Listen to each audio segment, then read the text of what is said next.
Om Namaste Sri Ramdev Maharaj. Om Namo Narayanaya. For a long time I have been expecting to receive you here. Though you have not yet visited this place, you ever dwell in our heart. I know you are very busy there, but please extend your jurisdiction to Rishikesh also. This is your real home. This is your spiritual home. Your few minutes contemplation on the Ganges bank, satsang, kirtan and bhajan will recharge your inner battery and fill you with abundant energy for more work in Hyderabad and Bangalore. Inward contemplation and dynamic external activity should go hand in hand. You will enjoy both bhukti and mukti, happiness and success here, and liberation from birth and death also. So please come. I will serve you nicely simple food with a lot of love.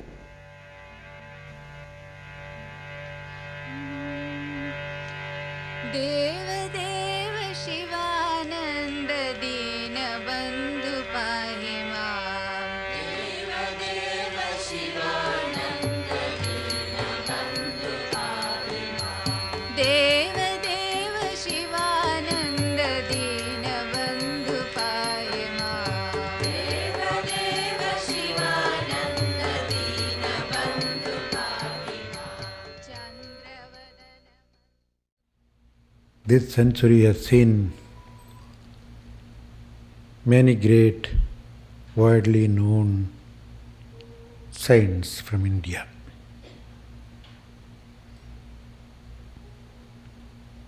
At one time there were 4 great holy sages, almost expounding the various approaches in the spiritual practice.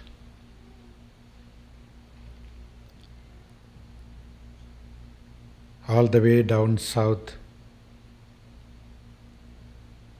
there was Swami Ramdas. You might see his picture, the second one, Swami Ramdas. He was all devotion, bhakti yoga, all bhakti, total surrendering. He demonstrated in his life what surrender is.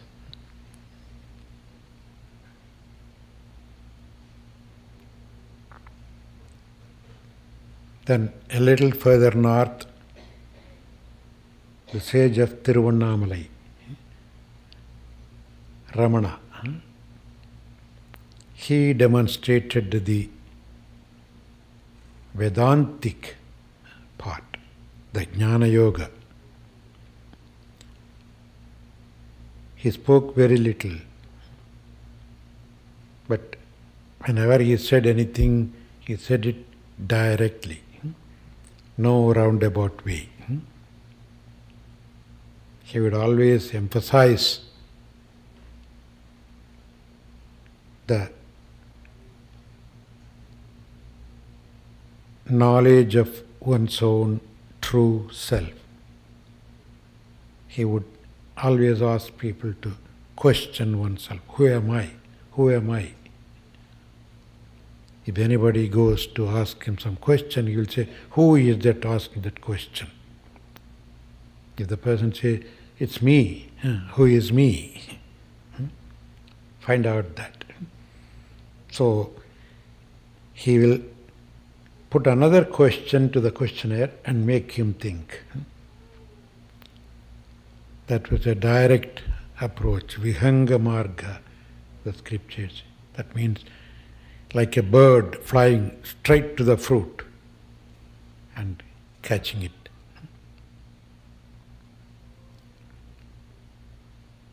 And the east coast, again the southern area, another great saint,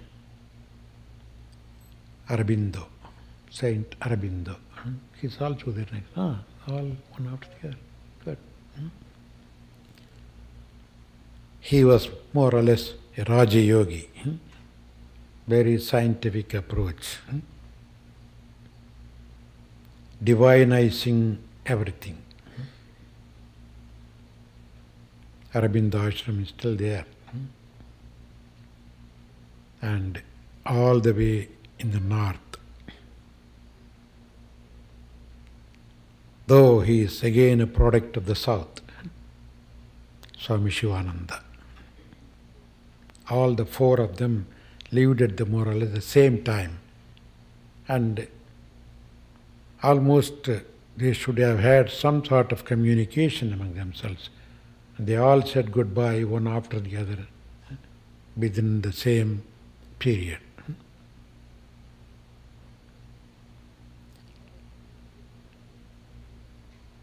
So the other three were more or less emphasizing the three areas, Bhakti Yoga, Raja Yoga and Jnana Yoga. But only in Shivanandaji you could have seen all together. A combination of everything. That's why it's called integral yoga. It integrated various approaches.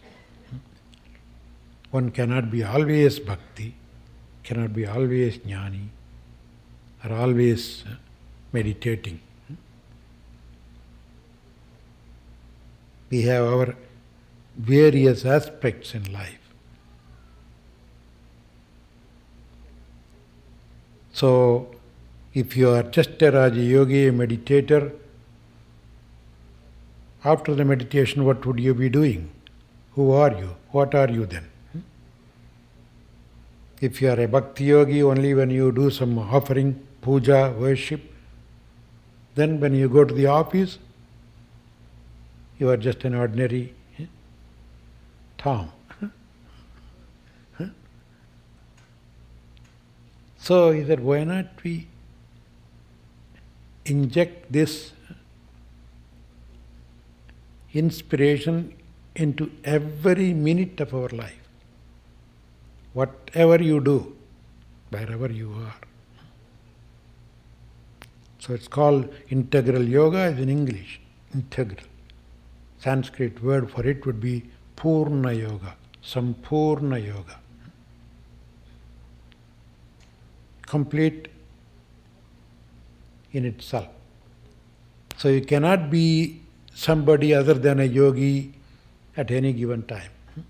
Whatever you do it as a yoga.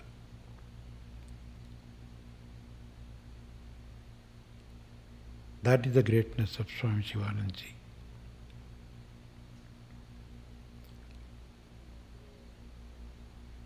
Of course, a little before the followers of sage Ramakrishna, they were mostly into karma yoga, service, schools, hospitals, like that. But here in Swami Shivanandaji, you have a complete combination of a beautiful balance of everything.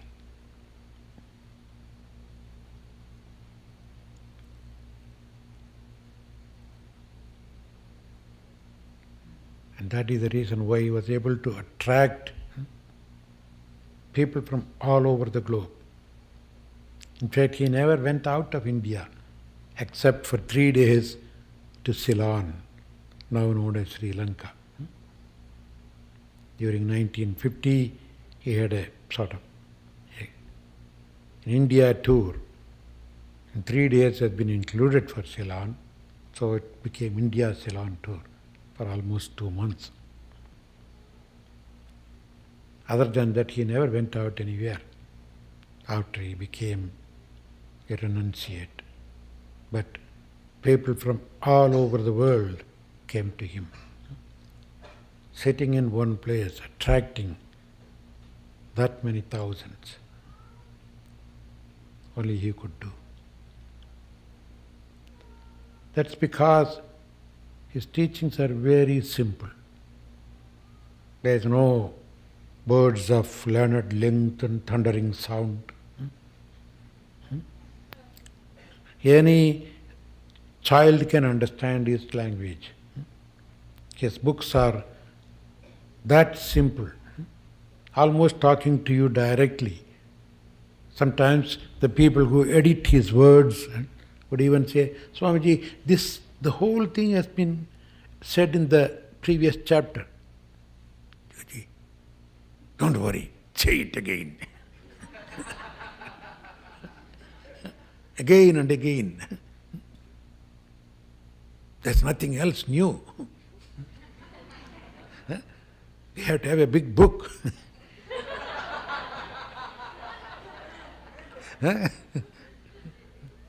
Add on everything. So there will be a lot of repetitions. We would say, well, you read 10 times, somewhere at one time it will really go into your brain. Other times you may miss it. So, do it. And he will write books on all subjects. Everything in the world. There are more than 350 books he wrote. Average writer. And simple language. That's why his books were read by everybody in a way. And not only that, he will force them to read somehow. How? Send books. Our postage expenses itself would have gone quite high by mailing books. I went there, I was in Ceylon at that time and went there. Swamiji, you sent a lot of books to the Prime Minister of Ceylon. He's a Sinhalese man and he's a Buddhist. Whenever he sees the books, you want, okay, put it there. He never, not even read one book. So, somebody would have read it, is it not? You would quote, somebody would have read it. Very true. Knowing fully well that somebody is not reading his books, he will still send it. Why? Because books, nobody is going to throw it out. If he doesn't read, somebody else will read. Promoting, propagating. Millions of small leaflets on various subjects he would print. In a way, every day he comes to the office, he will come there, sit for a little while and then go back. As long as he was really healthy, the body was allowing him to do. And as soon as he comes, what is today's cake? Not the eating cake. He would expect something from the printing press to be sitting there on the table. Hot cake, he will say. It can be just small leaflets or heavy big books. Immediately he will, Oji, come on, take this. Even the people who live there will get books. Not like us, stingy people.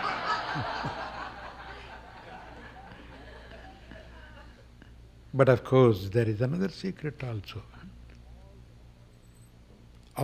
Mostly all the books were printed out of the donation. Contributed by somebody.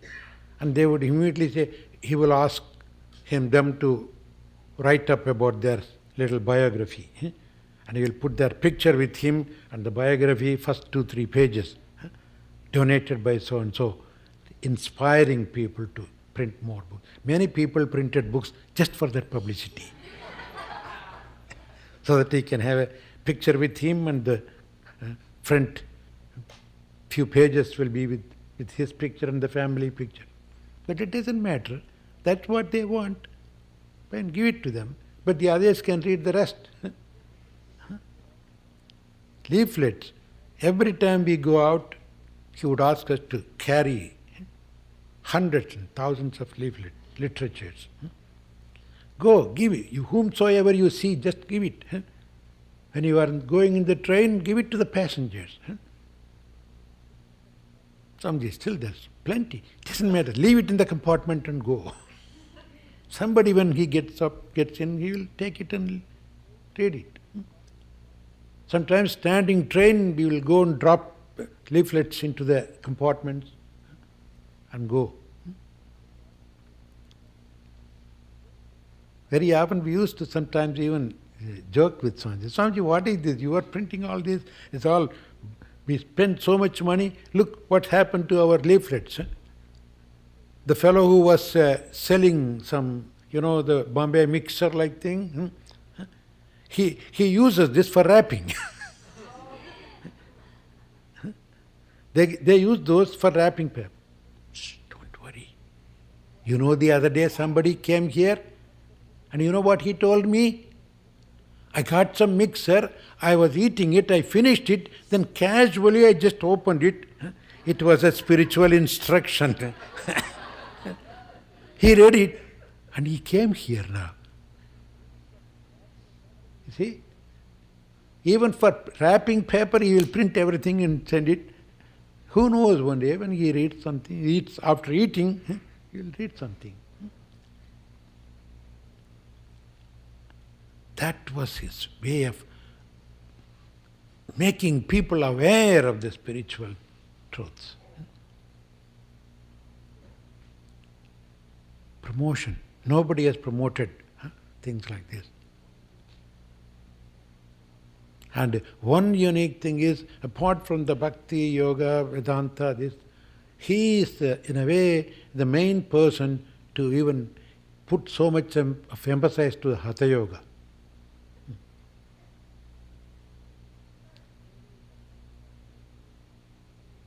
Many Western countries learnt Hatha Yoga because of him, the pioneer.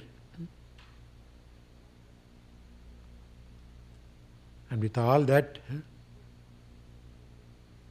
you can call him a good comedian also. Always jovial, always jovial. It's impossible to fathom him, who he is. One day somebody gave him a nice shawl, and then he was wearing it, and then one of the ashramites was not having anything. He just Oji, come on, take this, use it. He gave it away, fine. But then after a month or so, the person who sent the shawl was visiting the ashram. He said, oh no, he would be happy if he sees me wearing the shawl. Now I gave it away to him. I don't know how to go and ask him back. He was telling me, could you go and just tell me? Just borrow it from him until that guy comes and goes away. I'll just wear him. See how conscious he is about all this. Many of the things, when people come, you will wear that, so that they will be happy. Ah, Gurudev is wearing what I gave. That's all he wanted.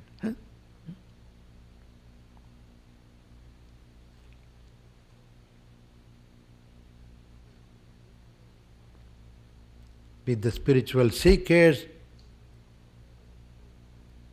in the beginning he used to more or less force them. He will even go to the door to door, wake them up and go to meditation. Then he said, no, it's too much. What's the point of forcing them, go there and sit and sleep? If one or two sincere people meditating, if 10 people sit there and sleep, then the other two also will feel sleepy. So he slowly stopped that. But at the same time, when somebody becomes a little, in the beginning, every seeker will be very severe in his practices. That we call it Aramba Surattanam. That is the inspiration of the beginner. Like many of you, when you first came, house, you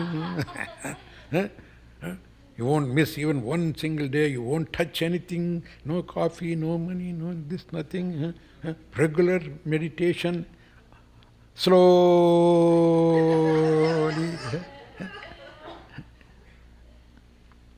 But at the same time, he would make sure that nobody exceeds the limit.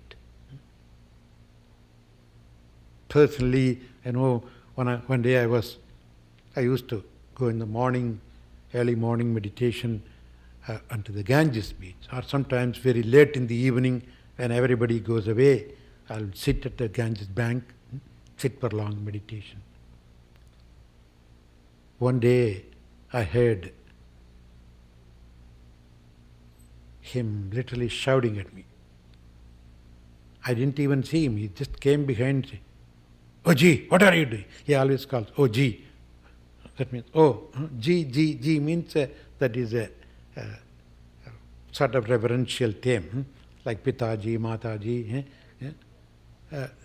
Simply instead of saying, "Hey, come here," "Hello, mister," "Hey, mister," like that. Oh Ji. The Ji is a reverential, at the same time affectionate term also, like Mataji, Swami Ji, that Ji, Gandhi Ji, Nehru Ji. So he said, "Oh Ji, what is this nonsense?" I get him. Just meditate. "Oh, I see. You see the temperature now? It's a little chilly. What do you want to have? Meditation or lumbago?" Yeah. Look at me. I have a problem. I acquired lumbago because I used to go stand in the water, Ganges water, up to waist deep, and meditate. We don't need to do that all. That's all okay in the books in those days they wrote. They must have done it long before.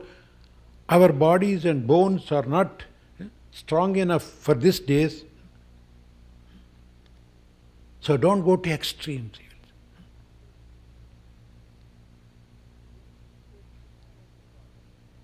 He won't hesitate to say, "I had the problem," like that. No, you don't have to do that.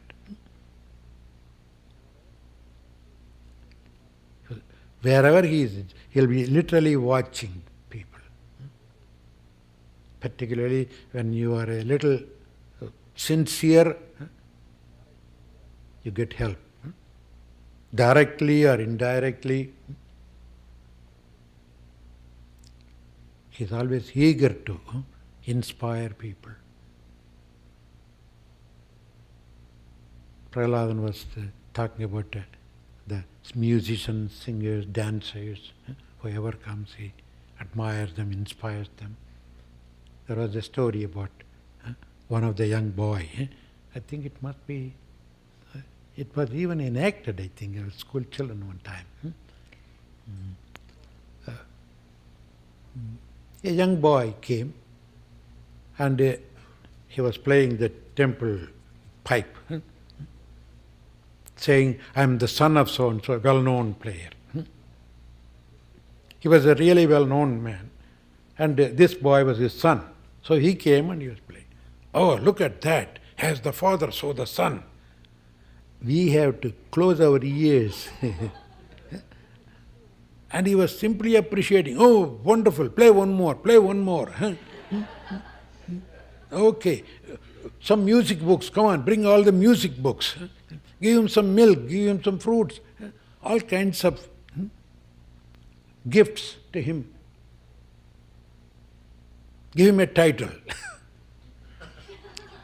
Sangeeta Jyoti, the light of music. Sangeeta Jyoti title.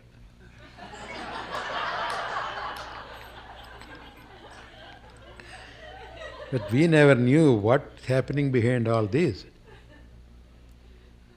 When he came the following year, he was an expert.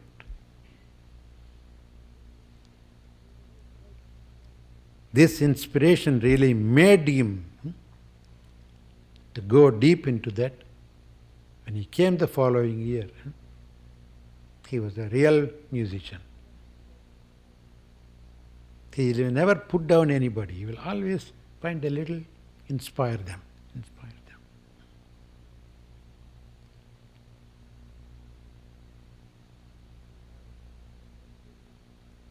He will have special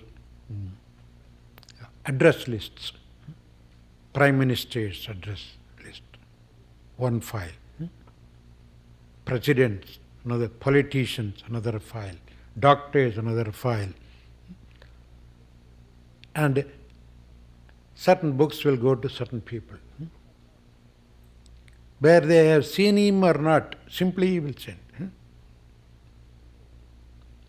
There was a peculiar list, miser's list.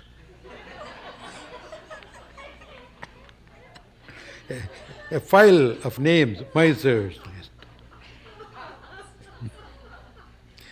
They will also get books.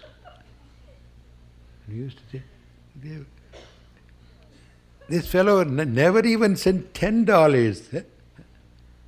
You are sending him hundreds and hundreds of rupees worth of. Doesn't matter. Somebody is giving me, somebody is getting it. Doesn't matter. Who knows? One day he will get tired of being miser. He'll get tired of receiving books again and again.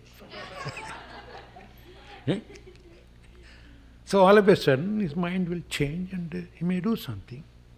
It doesn't matter. We don't expect that. We just send. Sometimes the people come to the ashram.